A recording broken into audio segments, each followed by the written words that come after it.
Nah setelah cewek ini cabut, gue tanya lah sama si penjaga warung ini. Tadi dia beli apaan? Mas, itu beli apa tadi mas?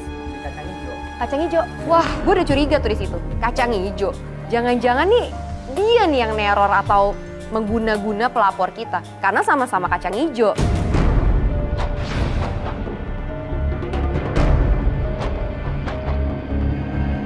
Ternyata dia turun lagi dari mobil. Mobilnya berhenti di sebuah tempat. Dan dia masuk lagi ke sebuah tempat yang jalannya jalan kecil lagi. Ya tunggu, kita kan masih lihat dia, lihat tuh. Wah, mau kemana lagi nih? Dia buka pagar, kita nggak tahu. Ternyata, ini yang bikin kita kaget sih. Dia ngobrol sendiri, gitu. Lihat deh, itu kuburan, lihat deh. Itu kuburan kan? Tuh, di dalam juga ada kuburan, lihat tuh. Dia masuk ke sebuah kuburan, serem banget sih. Dan dia ngomong sendiri, dia ngomong sama pohon. Itu kan Mas Uya, ini pasti dia gara-gara arwah mantannya itu Mas. Maksudnya lu yakin dia melakukan ini karena dirasuki atau dihantui arwah? Orang meninggal nggak mungkin dong. Ya, dia nggak, Mas Uya kesini, dia sebelumnya nggak pernah kayak gini. Kenapa bisa begitu? Ya makanya kayak... Tapi dia ngomong sama pohon. Ada yang keluar, ada yang keluar, ada yang keluar. Jadi dari tadi dia ngomong sama orang, cuman ketutupan pohon sama kita. Dan orang tersebut satunya laki-laki pakai jubah hitam, dan satu lagi wanita memakai tudung kepala. Mas Uya, itu cewek itu Mas Uya. Dia mirip banget mantan pacarnya suami aku. Itu cewek yang pakai kubluk itu. Katanya Salma itu adalah mantan suaminya yang katanya udah meninggal. Loh, kok udah meninggal bisa hidup lagi? Apa ini aku salah lihat apa gimana Mas Uya? Itu mirip mantan pacarnya suami kamu iya, yang kamu bilang meninggal? Iya. Lah berarti masih hidup dong? Ayo Mas Uya, kita sampingin sana Mas Uya. Loh, kok itu ada apa tuh? Saat Salma mau gerebek mereka, tiba-tiba ada asap putih. Kita kesana kok tiba-tiba dua orang yang tadi hilang. Ini asap apa ya? Ini kayak saya lihat kayak lagi lihat pertunjukan sulap. Apa jangan-jangan dia jelmaan Deddy Kobuzer? Mas, kamu ngapain di sini? Lah kamu ngapain di sini? Tadi kamu ketemu sama mantan pacar kamu ya? Aku lihat cewek itu mirip banget sama mantan kamu. Ada orang nggak? Aku sih cuma nunggu temen aku. Tapi tadi aku lihat banget ya kan Mas Uya? Iya. Kamu nggak usah bohong sama Sekarang aku. ada nggak buktinya? Ya, tapi tadi aku lihat. Jelas Dia apa sih? Dia tukang sulap apa gimana sih? Kamu pesulap apa gimana sih? Soal apaan sih? Mas jangan halu deh. Yang halu, lo lihat nggak tadi? Dia ngomong sama orang. Ada, di gambarnya aja ada orangnya. Hah? Lo ngomong sama orang tadi. Coba lihat sini. Apaan sih? Mana ada orang di sini? Tadi dia di sini kan? Dia ngumpet kali Mas Uya. Jadi apa? Tembok? Tembok. Situ? Oh, tembok juga. Tuh nggak ada kan? Apaan sih tuh kan masih ngikutin saya di sini sih? Tapi tadi aku lihat loh Mas, kamu Lihat sama cewek. apaan? Lihat apaan? Oke. Coba tembok itu tinggi segimana Firman? Saya coba melihat kemungkinan mungkin saja dia kabur dari tembok. Dan kameramen kita lihat dan memang temboknya pendek. Bisa jadi orang tadi kabur dari situ. Namun yang jadi pertanyaan itu siapa? Karena Salma tetap meyakini kalau yang dia lihat tadi itu cewek adalah mantan pacar suaminya yang katanya udah meninggal sebulan lalu. Kabur Apaan? apaan sih? Kabur. Aku tuh nggak salah lihat Mas, jelas banget aku lihat kok. Lihatnya lalu. Oke, lu mau ngapain malam-malam ini? Nah, aku cuma ngecek survei aja, Mas. Lo apa sih? Survei tanah. Survei lo apa emang tukang Ada tanah? kontraktor. Oke. Dia di sini mau dialihfungsikan. Boleh alih fungsi kan kuburan ini. Iya. Terus? Mau dialihfungsikan aja. Makanya saya cuma ngecek aja di sini. Mas, di depan rumah kita tuh Di ya depan rumah. apa? Depan apa?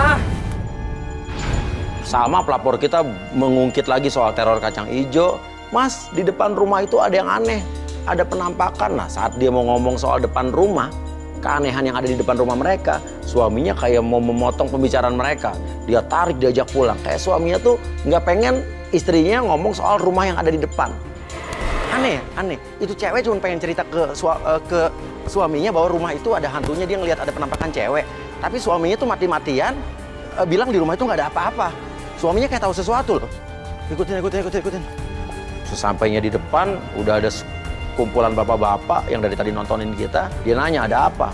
Enggak, itu tadi Mas, maaf ya. Tadi ada klien kita di dalam itu, cuman ya saya juga nggak tahu. Ini sebenarnya ini makam ya Pak ya? Iya, makam. Oke, maaf ya Pak, bikin ribut di sini Pak ya? Iya. Ya, mari Pak. Ya. Assalamualaikum Pak. Ya, maaf ganggu Pak. Gue penasaran, gue sama tim pun masih ngikutin dia dari jauh. Dan ternyata di situ dia berhenti kayak di sebuah tempat gelap. Dia kayak nunggu seseorang. Dia mau ngapain tuh? Yuk kita deketin. Gak lama kemudian datenglah. Itu kan pembantunya pelapor kita kan?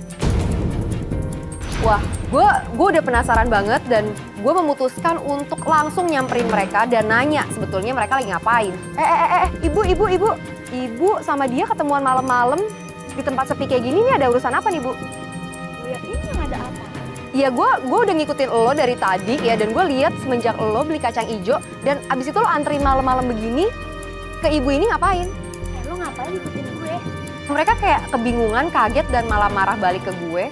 Lo ngasih kacang ijo mencurigakan kayak gini malam-malam, bener ya kalian sekongkolan mau guna-guna ya? Jangan nuduh-nuduh kita ya. Nah, itu fitnah namanya. Kamu bisa saya laporin polisi loh, udah mengganggu kenyamanan saya, fitnah-fitnah segala. Mereka terganggu sama keadaan gue dan mereka malah ngancem gue mau laporin gue ke polisi karena gue ikut campur urusan mereka.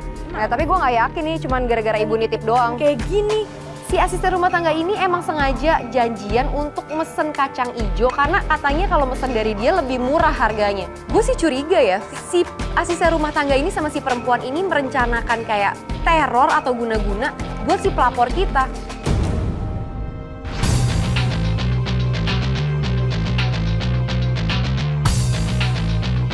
Oke, kita tetap harus ngikutin Salma sama suaminya karena gue takut dia diapa-apain. Oke, gue telepon Nesa deh. Ngapain sih? Ini Mas Uya telepon. Halo, Mas Uya? Oke, halo Nesa. Lu di mana, Nes? Nih gue masih ngikutin yang tadi nih, Mas. Iya, terus. Itu gimana dong, Tim?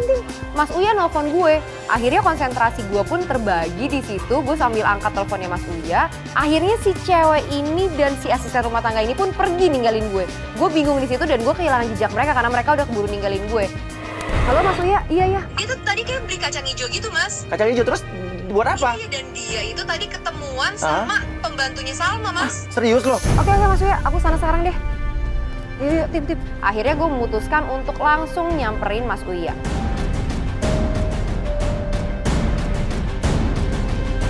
Benar, sesampai di rumah, istrinya turun, dia turun, kayak mereka masih berantem, mereka masuk ke dalam rumah. Saya turun, pengen denger, jangan-jangan ada KDRT. Lu dari tadi di sini udah? Iya, dari tadi. Jadi gimana sih? Tadi tuh pembantunya itu yang aku bilang, aku lihat pembantunya itu deket-deket sini juga, Mas. Ya gue ngikutin sampai dia ke pasar, tadi beli kacang hijau, terus Dia beli kacang hijau? Iya. Oh. Jadi bisa jadi yang ngirim teror kacang hijau itu adalah si cewek itu? Iya, Mas. Yang tadi ngaku teman kerjanya itu Iya, tadi di Mas. kos-kosan tadi? Makanya. Terus abis itu dia kesini ketemu Ketemu sama pembantunya. pembantu yang ibu-ibu itu? Iya, yang galak itu. Ngasih kacang hijau itu? Ngasih kacang hijau Oh, itu. berarti kerja sama dong?